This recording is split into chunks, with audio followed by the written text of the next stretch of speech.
کراچی سے پوچھا ہے کہ مفتی صاحب آپ نے بیان میں کہا کہ کوا حلال ہے.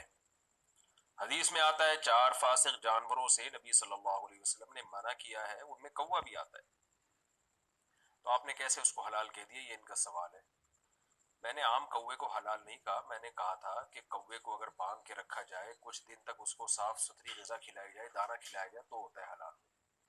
اچھا، یہ میں نے مسئلہ جب بتایا تو بعض فتنہ پرست لوگوں نے بھی مذاق اڑایا، اور کمنٹس میں بھی بعض لوگوں نے بڑا مذاق اڑایا ہوا ہے. اور کچھ دن پہلے ایک صاحب آئے لندن سے، کہنے لگے کہ مفتی صاحب کا جب یہ ہم نے بیان سنا اور تو دل بہت بد دل ہو گیا. اور ایک صاحب نے تو یہاں تک کہا، مذاق اس پہ اڑایا کہ واہ واہ، حرام جانور ہے، اسے باندھ کے صاف غذا کھلائیں گے تو وہ حلال ہو جائے گا. یہ بھی کمنٹس میں کسی نے مذاق اڑایا ہوا تھا.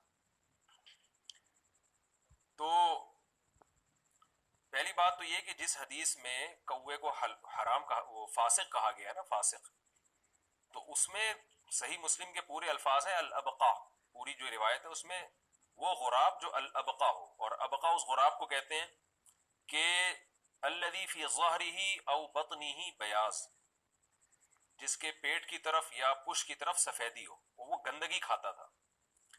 اس لیے علماء نے لکھا ہے، ابن قدامہ حنبلی رحمہ اللہ تعالیٰ کی آپ مغنی ابن قدامہ اٹھائیں تو انہوں نے لکھا ہے کہ اتفق العلماء علی اخراج الغراب الصغیر الذی یاکل الحب، کہ جو کوا صرف دانہ کھاتا ہے اس کوے کو اس حدیث سے مستثنی کیا گیا. اتفق العلماء، اس پر علماء کا اتفاق ہے، اجماعی مسئلہ ہے.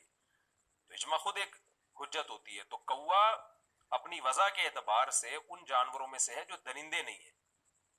مثال کے طور پر میں اگر کسی سے پوچھوں کہ شتر مرغ کھانے کے حلال ہونے کی کیا دلیل ہے، اس طرح بہت سارے حلال پرندے جن کا ہمیں حدیث میں تذکرہ نہیں ملتا، لیکن ان کو جائز کیوں کہا جاتا ہے؟ اس لیے کہ وہ حلال پرندوں کی جنس میں سے. حلال پرندے کون سے ہوتے ہیں؟ جو چونچ سے کھاتے ہیں، جو چیر پھاڑ نہیں کرتے، وہ پرندے حلال ہوتے ہیں.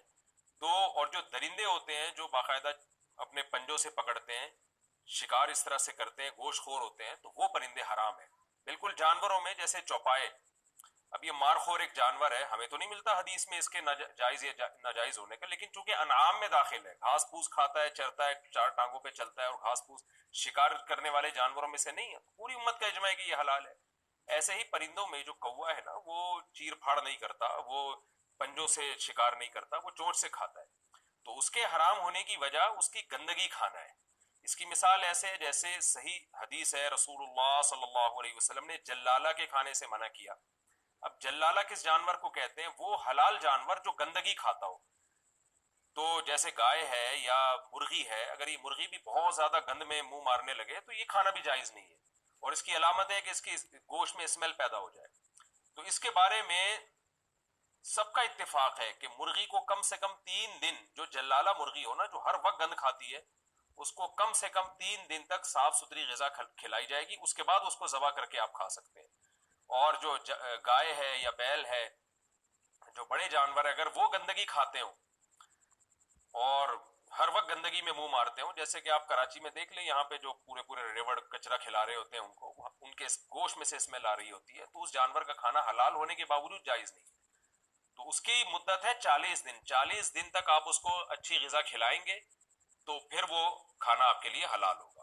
تو جس نے مذاق اڑانے تو اس کا بھی مذاق اڑائے کہ یہ کیا بات ہے کہ مرغی کو 3 دن تک، تمام فقہا لکھتے ہیں کہ 3 دن تک اس کو بند کر کے رکھا جائے گا اور پھر حلال چیز کھلائی جائے گی. تو وہ مرغی، کیونکہ اصل وضع کے اعتبار سے مرغی حلال تھی، گند کھانے کی وجہ سے اس کو ناجائز کہا جا رہا ہے. تو جب گند کھانا چھڑا دیں گے تو ظاہر ہے اس کی کوئی نہ کوئی مدت تو ہوگی نا.